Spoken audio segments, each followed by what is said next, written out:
Hello and welcome to the second in the Grow Southampton podcast, where we get the chance, me, Councillor Daniel Fitzhenry, leader of Southampton City Council, to interview and to talk to and have a good chat with Soutonians and Southampton-based business owners and people growing, starting their business and making a success of living and working in our city. And today I have a real pleasure of talking to and interviewing, if you like, in a little bit more formal wording, the great Chris Rees, who I've known for, Chris, it's probably closing on 10 years, and a great admirer of all the things that Chris has been doing from Rees Leisure and the group, including the marathon and the boating activities as well that many of you will know about.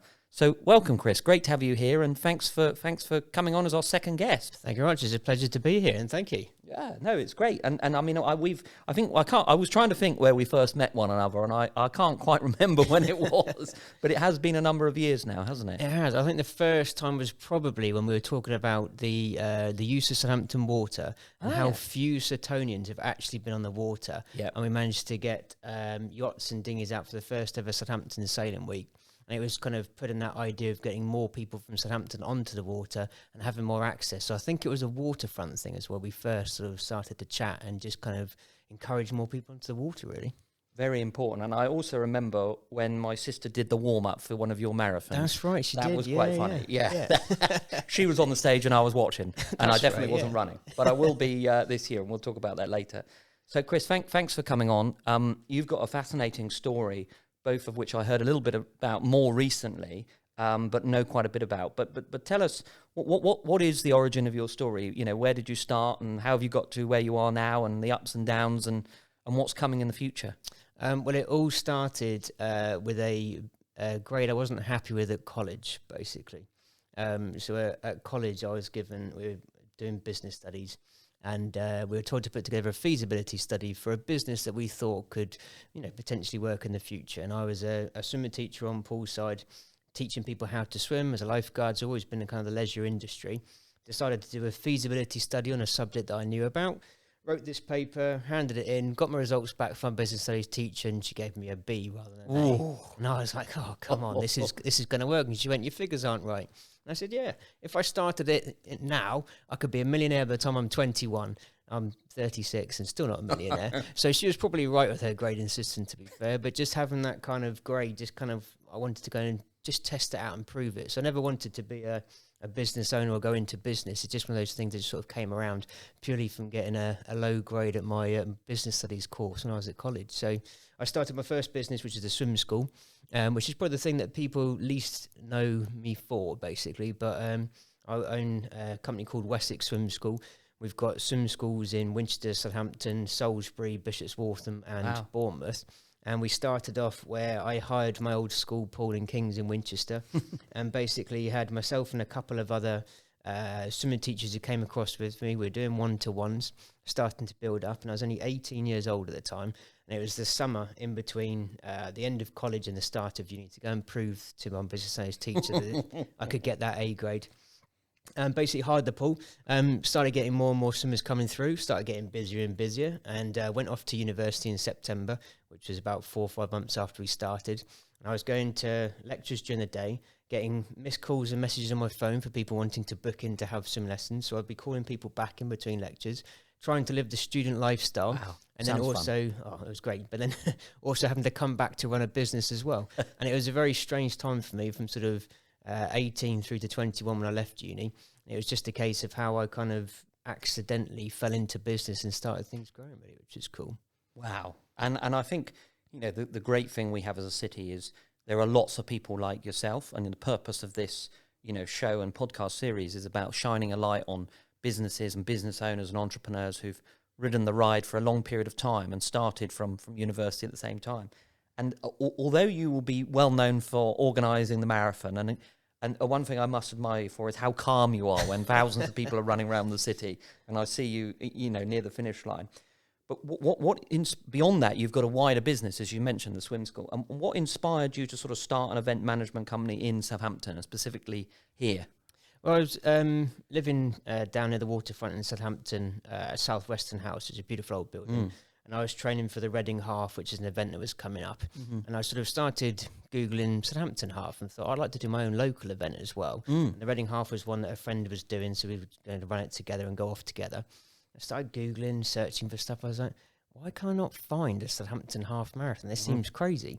And I've been training around the city, so I've been going up and around from South Western House. So I'd gone up and over the Itchen Bridge just around the corner. I've been going up towards the Common and running around the Common, heading up to Riverside Park and basically just looking for nice areas that I thought would be nice to go and run around on my training runs.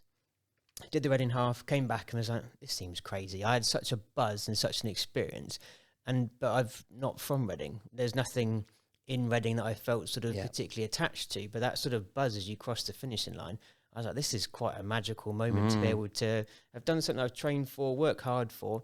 I'd love to be able to do something in my home city. So I literally got a Ordnance Survey map, started to go to the points. I literally put a cross for Guildhall Square. I wanted to have something there. I put a cross for down by the waterfront to get people down to the waterfront. I put across the Itchen Bridge because I just think there's something beautiful about going over the bridge, being over water, being able to see the Isle of Wight, being able to see the stadium, being able to see the east side of the city. We've got sort of Pear Tree Avenue, all the kind of nice parks on that side of the city as well. Did this dot to dot, worked my way up to Riverside Park, up to the universities, back through the Common, and wanted to finish in the heart of the city centre. So I did this dot to dot, put it all together, and thought, well, you know, I don't like being told I can't do things. Let's just ask the council if they'd be up for it. Oh dear! And who organises it? So I had put an email to the events team, and had a lovely email back that said, we'd love to be part of it, but we've got no money to do it. And I was like, well, I wasn't asking for money. I was just saying, would you be open to the idea of it? And I got called into a meeting, sat down with the events team, sat down with the traffic management team, sat down with something called the Safety Advisory Group, which are people who are from fire, ambulance, police, highways, public health, all this kind of like quite important parts of the council to make sure things happen and run. And everyone said, we like the idea of it. You know, let's see if we can take things to the next step and start building it up. So I showed them this Ordnance Survey map with these crosses and a dot to dot and went, it's roughly 13.1 miles. You know, we'll get it measured properly and get it all done. But here's where I want to go. And the team and the traffic management at the time went, you can't have the Itchen Bridge, you know, that's an important road linking between east and west. I was like, yeah, but that's why we need to have it, because it's that linking the city centre to the east side of the city. It's having the east side of the city being part of something which is going to be important for the city, and it's something I wanted to get people to get involved with. When you reach that top of the bridge and you can see either the east side when you're going one way, or you can see the city centre from the other side. I mean, there's just something that gives you that buzz. I had the same buzz when I crossed the Reading finish line. I was like, this is the buzz that you're going to get when you get to the top of that bridge. And it showcases the city. Yeah, we've got the beautiful parks, we've got the waterfront, we've got Premier League football stadium, which we managed, I don't know how we managed to blag that, but we managed to blag running through St Mary's Stadium. Did you? Which was incredible. Wow. On the first one. Yeah, but it just showed that kind of Southampton spirit. Yeah. And it was me trailing around to these places with this Ordnance Survey map with some crosses on it going, here's where I'd like to go. Yeah. And the Southamptonians just coming forward going, this sounds cool. Yeah. We want to be part of it. What do we need to do? How do we make it work? Let's get this thing all up and running and get going. And so I invested some of the money from my swim school to begin with, bought the front page of the, what's the paper called? News Extra is what it used to be back in the day. And so I bought this front page of this wraparound, said, we're going to go running. Who wants to be part of it? Here's the suggested map and route. Let's just go for it. And we had 6,500 people sign up from the first year. And by doing that wraparound, I got a phone call from this company called ABP. And I was like, sorry, who's ABP? I'm not really sure who you are. And they sort of said, oh, we're from the docks. I was like, oh, amazing. We'd love to run through the docks if we could do.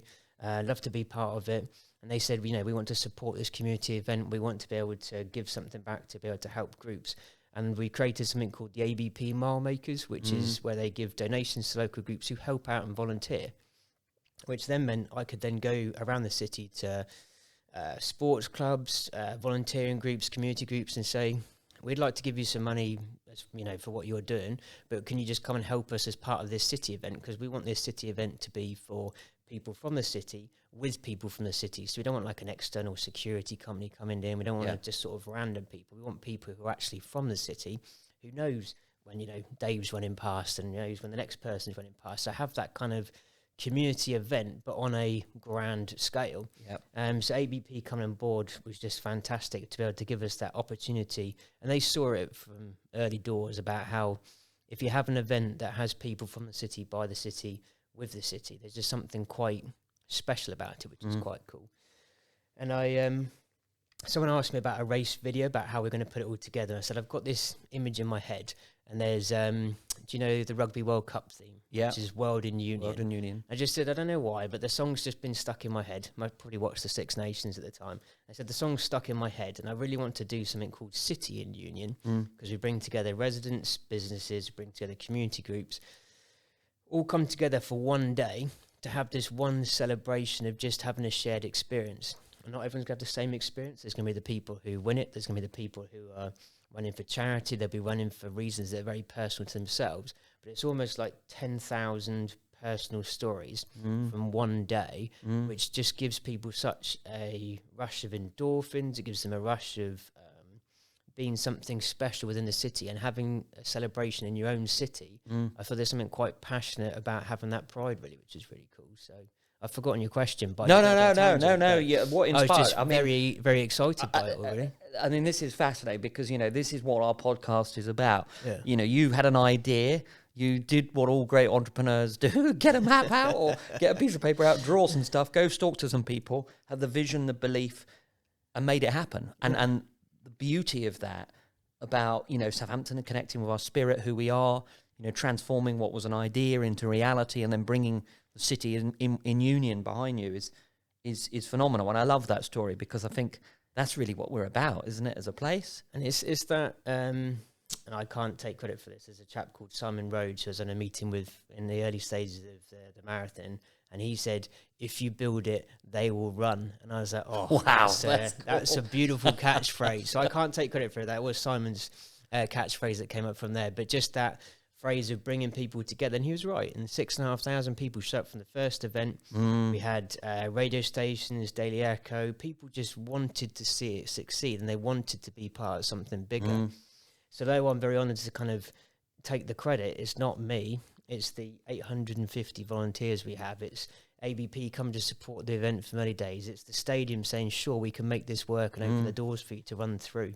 It's the local residents who come out the streets to hand out jelly beans. And on the really hot year, which was 2018, everyone was, I think it was about 26, 27 degrees. It was roasting in April. Yeah.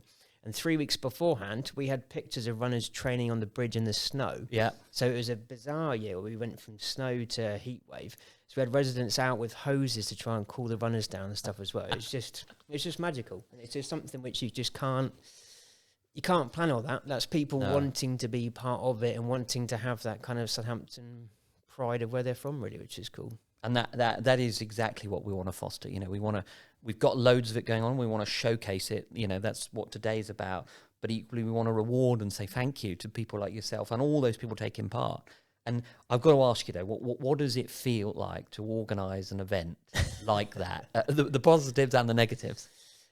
Well, I'm a positive chap. So one of the things that I've had where people told me in the past is they just said, you don't see hurdles, do you? And I said, no, not really. So the traffic management chap who said about the bridge, I went out and I actually sat on the Itchen Bridge for about 4 Sundays in a row and just counted cars and said, here's the number of cars that actually come across between 8 and 10 in the morning. Here's where we want to run. I think it was about one Sunday we dropped as low as like 45 cars in the space of 2 hours. Wow. I went on a Sunday morning, it's pre-10 o'clock. People aren't going to West Quay. People aren't shopping by this stage. It starts to get busier later. Let me have the bridge. And it's just a case of finding ways around it. And I think there's something about having that kind of enthusiasm and just kind of putting, I don't know, not just words behind it. It's walking the walk and talking the talk and actually going to go and prove you can go and do it. Yeah. And the thing that excited me the most is I'm probably one of those, well, there's probably not very many people, but I know almost every road in the city because I've had a look at planning. How can we get around it? We use underpasses very carefully. We've got the avenue stays open. Thomas Lewis Way stays open because I'm aware that, yes, the event's great for runners, but actually if you want to go shopping in West Quay, if you need to go to work in the town centre, we need to make sure the city's still flowing as well. So that's taken quite a lot of geeky time for me to work out which roads to keep open and move around as well, which is cool. But I think there's just something special about the city, giving you that energy and giving you something back as well. You don't feel like it's wasted. You feel like people want to be part of the journey and part of the success really as well, which is cool. And I mean that's very similar to when people say to me when they say, "Oh, I live on this road," and I go, "Oh, yeah, I know that road. Are you this house on that corner or over here?" And they look at you, don't they, and go, "How do you know my road?" And in your case, it's because you've seen it on the map. I've seen the map. In my case, I've either delivered loads of leaflets or knocked doors, it. And sometimes they think, "Who is this guy?" You know. But that sense of us as a city and as a place of really connecting with one another is really powerful, isn't it? Because that's what this is about. And there have been negatives where people obviously don't understand. So we try and find a way to say, you know, we've raised over £2 million for charity now in the last 5 years since we've been operating. 2 million. So that's been a fantastic success story. We talk to the local shops in the city centre to talk about what do we do for the city. Well, we bring 10,000 people plus their spectators who come for hotel nights. We've got people who come and check out the route in advance. If they're not from Southampton, they come down, they go and run it to go and make sure they know what the terrain's like in advance. You've got people who are buying dinner the night before, breakfast in the morning, lunch on the same day as well. So it's that kind of extra boost of sort of money into the local economy and bringing life back to the high street and having that sort of sense of sharing a good fun day out in the city, really, which is quite cool. But in answer to your question, sorry, tangent again going around. Don't worry, you carry on. I think the most nerve-wracking time for me is at 9 o'clock, we set the runners off, and it's then waiting for that first runner to come back. And in the first year, I wasn't in the lead car, someone else was in the lead car. So we were there for the start, all lined up, 6,500 people down the street. Was it gun the first year or horn? The horn went off, I think, and the mayor at the time, Councillor Sue Blatchford, started it all off for us, which was fantastic, and off they go. And then I just sit and wait, and waited, and waited, and then an hour and 10 minutes, and the referee said to me, she goes, "Oh, normally, you know, we'd have someone sort of finishing by now." I go, "Don't tell me that, this is my first event." And then we had, I think the first year was Matt Bennett came running around the corner, hour and 11 minutes, came across, I was like, oh, thank God for that. Yeah. The first one has come back, and I just felt, you know, and that hour and 11 minutes, whatever it was the first year, was just nerve-wracking, waiting for that first one to come back. And now I worked out, I quite like being the lead car now, because I like being out on the route. And that first year, you're planning everything from my same map with my crosses on it. I'm hoping that there's people out in certain sections who are out there, and there's me just waiting for the runners to come back. But now I'm the lead car, I love it. I just drive around the route, honking the horn, getting people all cheering on the sides of the street as well. So it's just a magical kind of like time for us, really, which is cool. I bet. Wow. I mean, you do a phenomenal job in organising, so thank you for that. Thank you.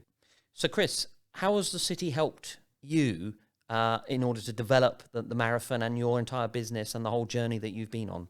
I think once the first year was underway and we had that sort of success and people saw how much the sort of city kind of embraced it, we then started to look at how we could develop it, improve it, not just for the runners, but also for the city as well. And we came up with medal discounts, and the city just was unbelievable. If you time it well, you can show your medal post-event. You can get a free slice of pizza, a free beer, a free shot from somewhere else. You can get all these kind of That's like worth free the pain, bits. isn't it? Yeah, probably not what we should be promoting as the healthy city, but it just showed how many people kind of were supporting those runners, even though to the point where the bus services, if you had your runner's number on the way into the city centre, you could then get a free bus ride into the city as part of it. We had Dave Munday from the Hub Cycle Works, who then provided a bike park. So we could then get people cycling into the city to then go and do the event and then cycle home afterwards as well. So it's all kind of all these different ideas that we didn't have time to do in the first year, but then started to build on year, get more people involved. We've now got 42 different community groups who get involved, who then have the donation for ABP to go back to it. And that's been lovely for us to then go and visit groups afterwards. And we went to go and see the local scouts, who then have bought tents since then. They've bought new equipment for stuff. We've seen the rowing clubs, and they've bought themselves some new rowing gear and the stuff that they've won from donations. And altogether, ABP's donated over £70,000 now to local community groups who've been part of a fantastic, exciting day, really, which is cool. So the city's just been absolutely amazing in terms of embracing the event, but also being part of it. So it's not just about running, it's about how else you kind of engage with the event as well. And we see, I mean, that's phenomenal, isn't it? And we're seeing that now with our City of Culture bid and journey, an objective, people coming together, the ideas coming forward, and you're involved in that, and lots of other people. And there's something about this place that really has those sort of little gems that just need a little bit of light and a little bit of support, and then boom, they go, don't they? Oh, it's absolutely incredible. And I've been very lucky. So when I've been going around to go and do the marathon planning, it's been incredible how many people you just meet out and about, and just some of the exciting stories they've had. And I think because I'm not selling anything to anyone particularly. If you want, I can't force you to go and run a marathon, but if you want to get involved, you can do. So when I go around to go and talk to people, it's always like exciting conversations that's not about work, because my work is your leisure. It's kind of like a nice thing that people are happy to talk about and get involved with. And I think there's just something, there's a very friendly element to the city. And I've been all over the place. I've been to businesses in the city centre to go and talk to them about what they can do in terms of engaging with their staff for health and well-being. Went down to St Mary's and up St Mary's Towers to go and talk to local residents there about being involved in the 10K. Got invited for a coffee on the riverboats on the River Itchen. And we just sat at the end of the riverboat having coffee as rowers rowed past. I was like, this is Southampton. This is cool. Yeah. It's really, really cool. And just the people who use the parks on different time periods as well. So you go to go and see the dog walkers, you go to go and see the groups that just meet in the green spaces for a kick around of football, to having sort of family gatherings. And there's just something, I don't know, there's just a buzz about Southampton I've not had from other cities and places I've either worked or been as well, which is cool. And we explore that, and we're going to be exploring that a lot in the podcast. And, you know, for me, that's about what our job is right now, is to draw that out and really let it go. Yeah. And but over that period of time, how has the city changed? Not only just from, you know, what you're doing with the marathons adapted, but how has the city physically changed? What is it? How does it look different? Again, there's the streets that I've been down and have been around. It's been bizarre, or not bizarre, but quite cool when you watch from the first year video to where we are now. Yes, of course. So the first year we ran through Ocean Village, and in the first year we ran along the waterfront, and which had like an empty cement area. We now have a 5-star harbour hotel up in Ocean Village, which is incredible. The first year we ran over the Itchen Bridge, got to the toll bridge, and then ran back again. And there was a large cement area which had been flattened on the far side of Ocean Village, which has now got Centenary Quay, which has now grown even more over the years. There's a new block that's sort of come out of the waterfront as well, which is amazing. And it's just been incredible to see all these changes coming through. Fruit and veg market development that came up. And each time, if we're sort of tweaking the routes, we do try and include the new areas and the new bits that are out there. We've seen new hotels pop up, which is incredible to come and see. And the fact there's just sort of all this development, but just growth and opportunity all coming forwards as well. And each year we get to engage with new people who are in the city, who are excited to have the marathon coming past their front door. Harbour Hotel's been great, going past Centenary Quay, and the businesses down Centenary Quay have been great as well. And the fact we changed it to include Southampton's beach, and people told me, what beach? And I went, we have a beach on Western Shore, which you can go and see the large containers coming in, the cruise ships coming in. You can get a short scooter or short bike ride over the bridge to go along it. You can go across to Netley Abbey from there. I was like, it's actually a lovely place just to go and have a coffee and chill out, and go and have a nice walk with the dogs, etc. as well. And people said, there's no beach in Southampton. I said, there is. It's only twice a day when the tide goes out, but you still have a beach there to be able to go and enjoy as well. And I think lockdown, people explored more, but I have the opportunity when I'm going around to go and check out new routes, and I like to tweak and change and try and perfect things as well. So I've been quite lucky to see these developments sort of firsthand, seeing from before and after. And it's just amazing sort of seeing these things popping up and growing, really, which is cool. Yeah, and we're an ever-evolving city, and we've got so much going on all over the place, haven't we? It's amazing. This year we were very lucky. There was we had to bring in more barriers for because we had 2 events on one weekend, and the city council helped us connect us with the developers who had the Toys R Us development site. And very kindly, the developers didn't have to, but they very kindly allowed us to use the car park. And I remember going to Toys R Us as a child, and it's been sat empty for ages. And we used the car park down at Toys R Us to set up for the marathon trucks and the barriers and stuff we have down there. And then seeing how the Toys R Us development's then going to change as well is really exciting. The Bargate development changing as well. It's just, there's all this excitement, and it just feels like it's been like a catalyst over the years. Yeah. And it was, when I first kind of got involved with sort of city centre stuff, it was Future Southampton, then Culture Southampton, now City of Culture. I had Mayflower 400. There's just been like a snowball effect, and a kind of, maybe snowball not the right word because that's where it goes downhill, but this is a catalyst of like exciting stuff, really. And it's like the match has been lit, and it's just ready to just explode and get out there, which should be cool. So yeah, I'm really excited to see what's going to come up with Southampton for the next few years. And well, as I say, thank you for all of your hard work and all of this excitement, because the marathon does something to people in an energetic way, doesn't it? You stand there and you feel a bit like going to St Mary's, or being outside of St Mary's when the football's playing and you can hear it, 30-odd thousand people or tens of thousands of people at the marathon. And how long does it take to do all the organising, put it all together, and what does that feel like? So it always makes me laugh when people go, "What do you do the rest of the year?" And I was like, "Well." I go and talk to everybody, build it all up, and it's not a reset every year, but you do have to get the dates sorted out. We've got a very busy city with 2 motorways. We've got cruise ships, containers coming in and out. It's a very busy city to be able to be lucky enough and privileged enough to be able to shut down, to be able to enjoy the city streets for people to run around. So we do spend a lot of time planning, talking, and just sort of working with stakeholders and working with people so they can be aware of the event date, and the city's very welcoming to that, which is really good now. We've sort of diversified into new sports as well. So we had the Southampton's first sportarium last year, which is really exciting. And this was a British cycling event where we've actually managed to get national B riders down, which is kind of the highest level of cyclists before they then turn elite, come down to come and race. And we created this closed road circuit in the heart of the city centre. And we had the fastest cyclist who was clocked going through the gantry at 70.1 kilometres an hour. Wow. And we had people from all ages taking part in the event during the day, and it sort of built up from the under 8s all the way through to this high level sort of cycling event in the evening. And just the excitement as the day sort of picked up, because people didn't know what it was. They'd never seen it before. And all of a sudden you go shopping in West Quay and you just see, and you're like, wow, what are these cyclists doing? And it's not just any cyclist. This is the kind of elite guys coming down. We had people who'd taken part in the Commonwealth Games, ex-Olympians coming down to come and be part of it. And I was like, this is cool. I wasn't expecting to kind of be quite so energised from it all. And it's everything from seeing the under 8s who, bless them, take quite a long time to the 1 mile lap, to all the way through to where these guys are shooting through at 50 miles plus an hour.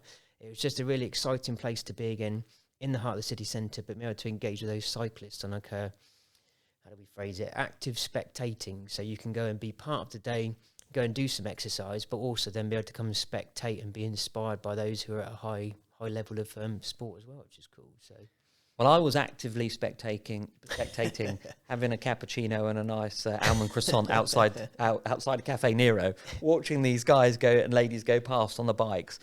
And I remember when they came to the Nationwide corner, and I was thinking, like, they're coming around. And so I actually remember just sort of looking and then turning back again, because I was like, wow, that was fast, wasn't it? They were doing some speeds. It was incredible. And the fact we've had, you get crits from sort of smaller cities and smaller towns, and they sort of weave in and out. We're quite lucky that we've got a 2-lane road, and it's a nice, fast circuit that people can come and take part in.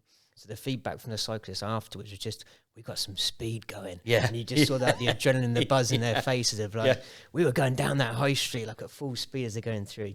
And so that was a nice sort of addition to add to the calendar. And that's something which we're looking to see what we can do in terms of an offering, to be able to have something which is community-based, family-based, that had people who wanted to cycle down for the day, come and be involved as part of the day, but also then be able to be inspired and motivated by these high levels as well, or to get into fitness, to go and do bits and pieces as well, which is cool. So, and again, for the start of that race, or the start of the event, that was the criterium in the city centre, and then the sportif, we took people out on 100k and 60k rides, and they would ride up out to the east side of the city again, up through sort of Town Hill and out to go across the hills out towards Meon Valley, and then come back in on the west side down through Test Valley, and head back into the city that way as well. And people saw parts of the city they've never driven to, never been round. And when you're on your bike and you can kind of take it at a more leisurely pace, you just get to enjoy your city more. And find out how hilly Southampton is. Yes. Yeah, and massively overlooked that, isn't it? Certainly east of the city, it's very steep. Oh, yeah. Which is good fun when you're coming down the hill on the bike. Not quite so much fun when you're heading up on the outer bit. But yeah, it's just really exciting. So rest of the year is stakeholder planning, working with people on how we can improve the route, speaking to runners, speaking to cyclists, and just getting more people more active, really. And just finding what makes people tick. And I think there's something about being told you have to exercise. And everyone knows you need to eat well, you need to sleep well, drink lots of water, you need to exercise. Everyone knows that. But actually, be able to have the opportunity on your doorstep to go and take part, be able to not have an excuse of, Reading's, you know, an hour away to go and take part in the nearest half marathon. When it's actually on your doorstep and you get motivated by being around others, similar to the way that the businesses are kind of all bubbling with excitement now, you get that kind of enthusiasm because it's here, it's on your doorstep. And it might be you don't take part the first year, you watch for the first year. So you were enjoying your cappuccino this year, but maybe next year we'll get you on your bike racing as part of it as well. But it's that, I don't know, there's not a word for it. There's just something which just starts to kind of get into the air. You can start to feel it in Southampton. It's just, someone needs to come up with the right word for it, but there's just something that just is brimming over. It's just ready to go. It's it's a very exciting city. And it's not just in the sports world, you can tell in businesses, you can speak to residents, people know that there's something building up. It feels like there's movement moving forward, which is exciting, really. So and it is. You're right. You can just sit there and you can feel this latent sort of energy, like ready just to go. You know, let me go. Let's go do this. Yeah. And you know, in my role, I get to be able to feel that quite often, and I know we've talked about it before. And we've spoke quite heavily about, and interestingly, I've done a lot of spectating of the marathon over the years. So this year I'm going to do the 10K. This is on camera. This is commitment. Yeah, right. We're nailing this commitment down. And we talked a lot about the marathon and the business and how you've done those things. But beyond all of this is Chris, the entrepreneur, you know, and you've grown and developed. And what has doing all of this done for you? What's your relationship like with the city? How do you feel about all of it as a person? I feel like I've got closer to the city. I feel like when I lived here, I had my commute where I knew I was going, and backwards and forwards I was fairly kind of you sort of set in your ways when you know certain directions and certain places to go to. And I've found as a business owner, it gets very lonely at times. You're on your own, you feel like you have to make decisions, and I've got fantastic team of staff who I work with who are great and are lovely, but in terms of sort of being motivated to move forward business-wise, it's been fantastic to see sort of the businesses that I've found here and the exciting stuff they're doing in terms of just very cool businesses. I mean, we're here today in Eagle Labs. We've got all the kind of the small startup technology companies that are growing. It's exciting watching their journeys. The Old Bond Store, who I'm a member of, and I saw the excitement of being able to bring a hub of club work and of bringing businesses together. And this is a chance where you don't normally get people out of their office. I haven't got an excuse to go and walk into a tech company's office to go and speak to the CEO or the MD because why should he talk to me? But when you can go and speak to business owners and people in the city who talk about what they're up to, I just find that a really exciting place to be, really. Yeah, and on that, just what's the key nugget for you that Southampton has done for you? How would you describe your relationship now compared to where it was when you first started? Well, even when I first started, it was that opening of doors. It was opportunity. It was the how can we help? It was we want to see you succeed. What can we do to facilitate that? And you know, people talk about not having the money, but it's not just about money. It's about resources. It's that wanting to make it work and wanting to make it happen. It's wanting to kind of move things forward. So that's been the exciting bit, is the door opening and coming through with you for the journey, which is exciting. And it just keeps opening, doesn't it? It does keep getting bigger and bigger. Brilliant. Thank you. So, Chris, obviously you've got the marathon's a big part of your business, but there's a lot more that goes on in Rees Leisure and the things that you do from a sporting activity and business. So what other things are you doing, and what events have you got going on in the city this year and perhaps wider? So we've got the swim school, which is the original business, which scarily turns 18 years old this year. So it makes me feel really old, the fact that I've been in business for 18 years. First 4 of that I was at uni at the same time, which is quite a complicated beast to kind of handle both. So the swim school's growing and getting bigger.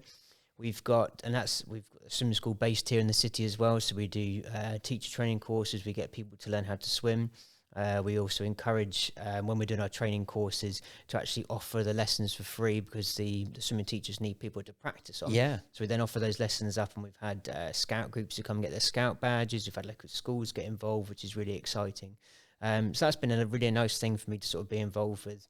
And that's been really nice, the fact I've seen that sort of grow and flourish over the last 18 years, scarily. We do triathlon events, so encouraging new people into the sport of triathlon, which is another one where people said there was hurdles to get involved with it. So we've got a company called Try, and the idea is that we have nice short distances to be able to people to go, can you swim 200 meters? And they go, yes. Can you cycle 10K or 6 miles? Yes. Can you run 2.5K or 1.8 miles? And they go, yeah, I'm pretty sure I could do all that. And I was like, well, you could do your first triathlon. Yeah. And again, it's that addictive thing of sport. Once you're in it and you've had a go at it, we've got people who started doing their first triathlon with us, doing these short distances, and now GB status athletes. Wow. And they've gone off to go and compete at a high level. Got people doing Ironmans. We've got all sorts from that. And it's just that if it's there and people can access it and get involved, there's just this sort of addictive nature of sport to be able to kind of progress and move yourself on. So we've got the triathlon series, swim school. AP Southampton Marathon is back the 24th of April, which is really exciting. Back in our April spring slot, which would be really good. We've got the Southampton Sporterium, which is a cycling event in July time this year. And then one of my kind of, again, this came from opportunities in the city, was Southampton Sailing Week. So how do we get more people on the water? And back in 2016, I was in a room with a group of people who were talking about the use of the waterfront and how the waterfront really isn't utilised in the city. And they said that less than 23% of people who live in the city had been on the water. And I said, that can't be true, right? People, because I've swam in the River Itchen, I've kayaked in the River Itchen, I've sailed in the River Itchen, I went from SWAC and I learnt to sail when I was a teenager in one of the little dinghies underneath the Itchen Bridge and fell off my dinghy, had to right it back up again and all this sort of stuff. It just seems crazy to me when people say they can't do something or there's barriers to entry, or when people go, there's nothing to do in the city. And I was like, are you mad? There's loads of things to do, from comedy, music, arts, all the stuff that happens in the city centre. If you also look at what we've got as facilities, I learnt to ski in Southampton on the Southampton ski slope. I learnt how to sail in Southampton with the dinghies underneath the Itchen Bridge. I picked up my running. I've got into cycling from it. There's just all these kind of like exciting activities. They're all there and all achievable to kind of get hold of and accessible. You just need to, it's there. Yeah. It's just knowing what you're looking for and how to get involved with it all, really. A number of things that are happening. And I've been in touch with the Head Teachers Association with the primary schools, where they're getting primary school children out onto the water. ABP funded sailing for schools, so it then meant that children managed to get the experience of being on the waterfront. We teamed up with Red Funnel MDL Marinas for the first Southampton Sailing Week and paid for, I think it's close to 400 primary school children came out onto the water. And this was from people who use the water. So MDL Marinas, Ocean Village, Shamrock Quay, Hythe and Hamble Marinas. So they had people who were saying there's no access to the waterfront. I was like, there is. You just need to sort of get involved and just ask, because people want to get you involved. They want you to be part of it. It's just a case of asking, just find out how to do it, really. So, yeah, we've got Southampton Sailing Week, which is a chance for people to be able to race out on Southampton water, really, which I just find, well, you've been out. It's just, it's great fun. Yeah. And I think when people have been stuck behind cameras and stuck behind Zoom, having that kind of opportunity to bring a team together again, you come out onto the water and you could use all the different sailing puns for business in terms of people all change tack during, which is a sailing term. If you run aground because there's not enough water under your keel, is a sailing term. It's having the leader of the business behind the helm of his ship. And I was like, all these are great sailing terms, but actually it's a great way for a management team or a team from an office to come together to learn how they operate.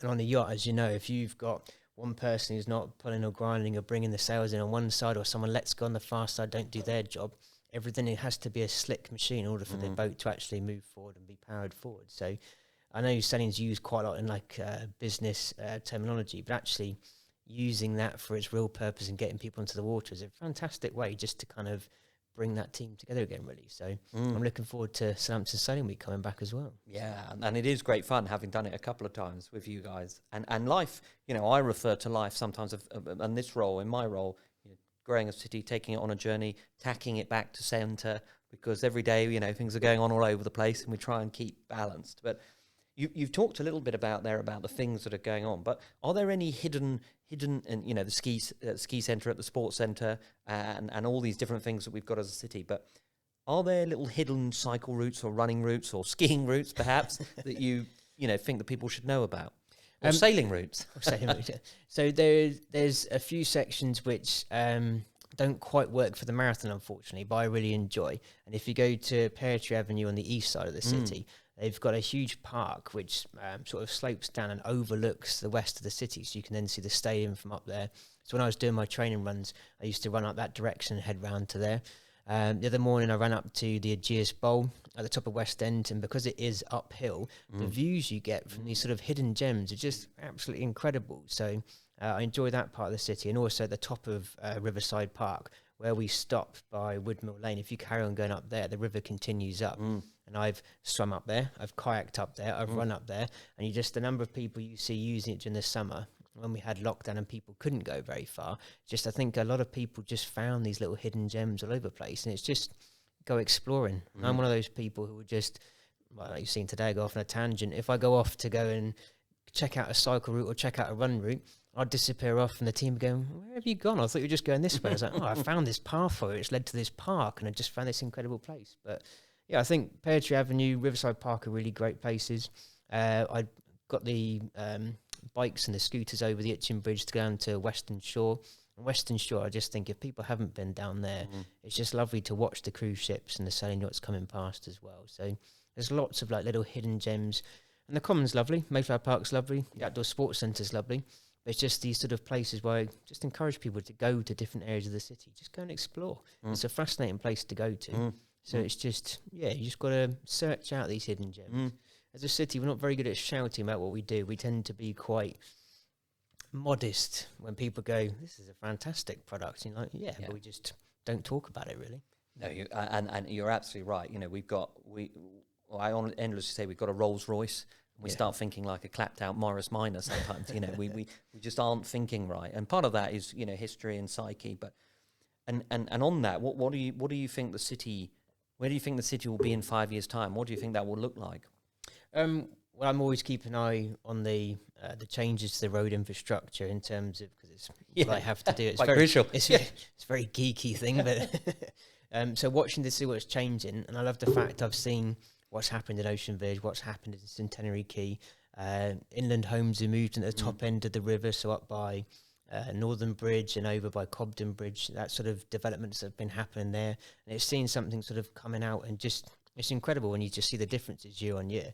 And so I'm excited to see what happens in terms of the future of the Toys R Us area and that section down by the railway station, and how things will change in the city centre, and just how it starts to all come together really. And we talk about these quarters, the cultural quarter, we talk about the waterfront and how it all comes together. I just think it's exciting to see that kind of master plan sort of taking effect and moving things forward.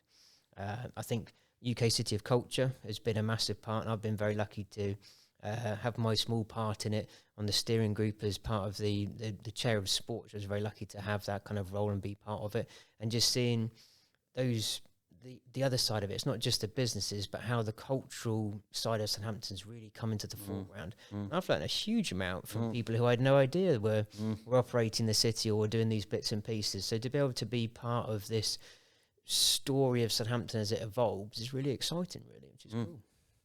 Yeah, and you're right. We've got an incredible journey ahead, haven't we? This year, hopefully, winning UK City of Culture, touch wood, and all the other things that are going on in the city, are Freeport coming, and the growth plans and the aspiration, and the sports centre, Mayflower Park, National Spitfire Memorial. So a whole ton of good energy. And for you though, for Rees Leisure, for you as a person, for the business, what does the next few years look like for you guys? What's the future look like, and beyond Southampton as well? Well, Southampton's the UK's number one export port. What I'd like to do is export the Southampton spirit. Did you see what I did there? I like that. Yeah. So we'd like to export the Southampton spirit to other cities, other towns around the area as well. I went to school in Winchester, even though I'm from Southampton, and did quite a lot in Winchester. And we've got a Winchester Marathon. We're bringing a Winchester Sportarium to Winchester because they've had a fantastic criterium for the last 3-4 years. And we're coming to bring that back post-COVID, to bring that back to life, which would be really good. And just looking at other cities on the south coast and just show, here's what we've done in Southampton, which I see as sort of the heart of Hampshire. How can we kind of spread that out to other cities and other towns across the south coast? So exporting the Southampton spirit, I think, is what we're kind of looking to do, really, which would be really cool.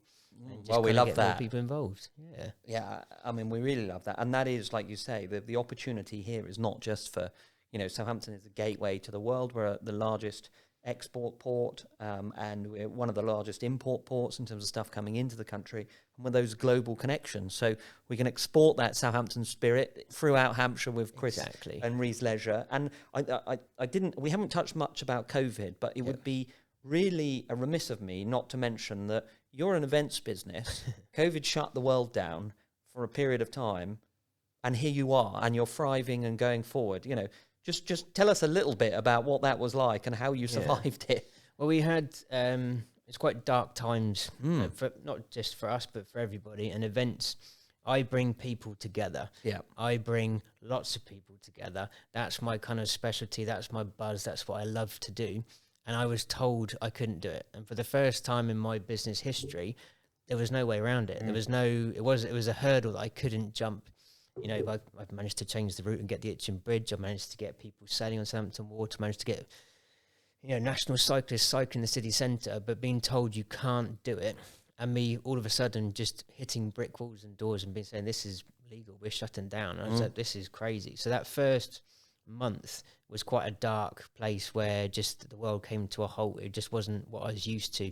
I rang our website guy and said, the website's broken, no one's signed up today. He's like, website's fine, there just isn't anybody signing up. And for the first time in 5 years, we had no sign-ups for weeks and months on end, which was crazy.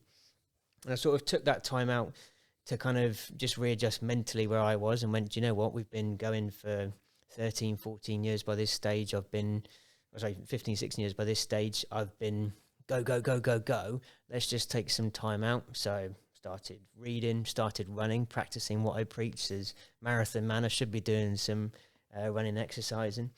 And after sort of the first 3-4 weeks, I went, I can't just sit here doing nothing. I need to be engaged and doing more. And our pages were full of people sort of, disheartened by not being able to have an event to train for, not being able to do their normal running. When you're told to stay inside a house, and I deal with active people who are swimming in rivers, cycling up hills, and running through parks. This was not normal for our community to do, really.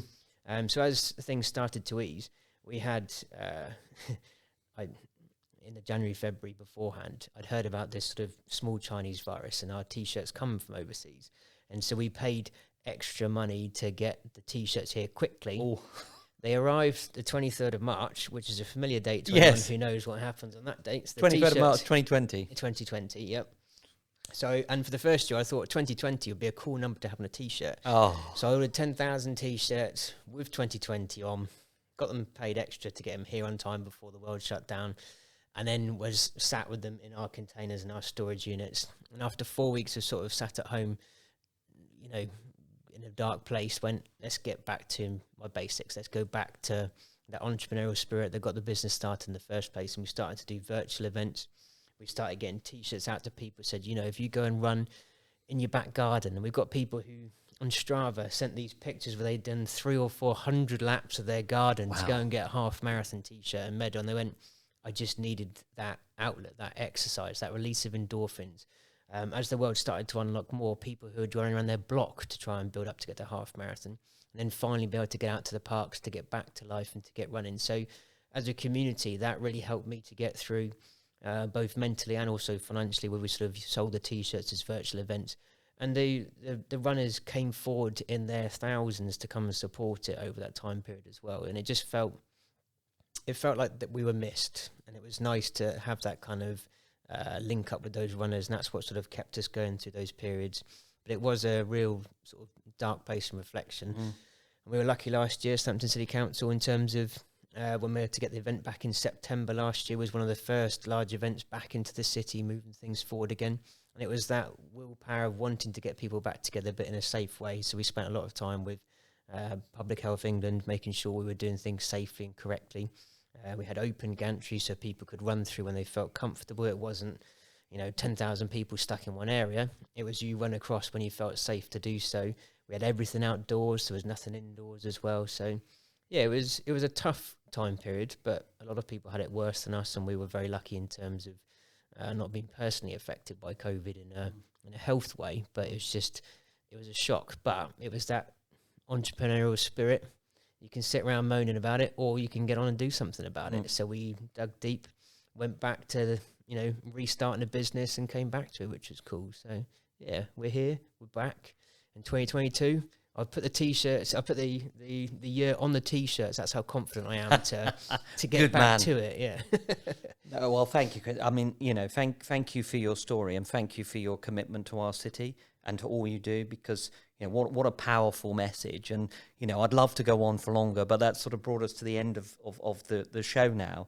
And I really, beyond saying thank you, I really want to say to anyone that's listening, if you've got a vision, new belief, I mean, your story, vision, belief, drive, adaptability, determination, acceptance in COVID, but can't do anything yet for a couple of weeks, then get back out there, then carry on, then adapt, and here we are. So, a really powerful story of someone who's done that, you, Chris, and your colleagues, and done it for Southampton, done it with the sense of purpose and pride in our city. And this is just the beginning, isn't it? There's so much more I can see coming down the road. There's an awful lot more, and it's exciting to see how it's the city which is helping to drive people forward, and everyone wants to be part of the success story. So as much as I take credit for it, there is hundreds of people who have helped make decisions, open doors, and move things forward. And I feel like Southampton is that place that will help nurture, help grow, and help move things forward to the next stage, really. So it's an exciting place to be based as well. Great. Well, thank you very much for coming on. That concludes our session. Thank you all for listening. This was our second Grow Southampton podcast. Really great to have you on, Chris. You're a great inspiration for our city and for all that you do. And, if you're listening out there and you're thinking, I want to go start something, or I want to grow something, here is a shining example. You can follow Chris on social media platforms. You can follow me. You can follow Grow Southampton, and listen into all the great things that we're doing about Get Southampton Moving, showing what a great city we have, and actually being really just proud to go, we've done this and we're going somewhere in the world. So thank you very much, Chris. Good to see you, buddy, and take care of yourself. I'll see you on the start line at the marathon. Yeah, I look forward to that. Thank you.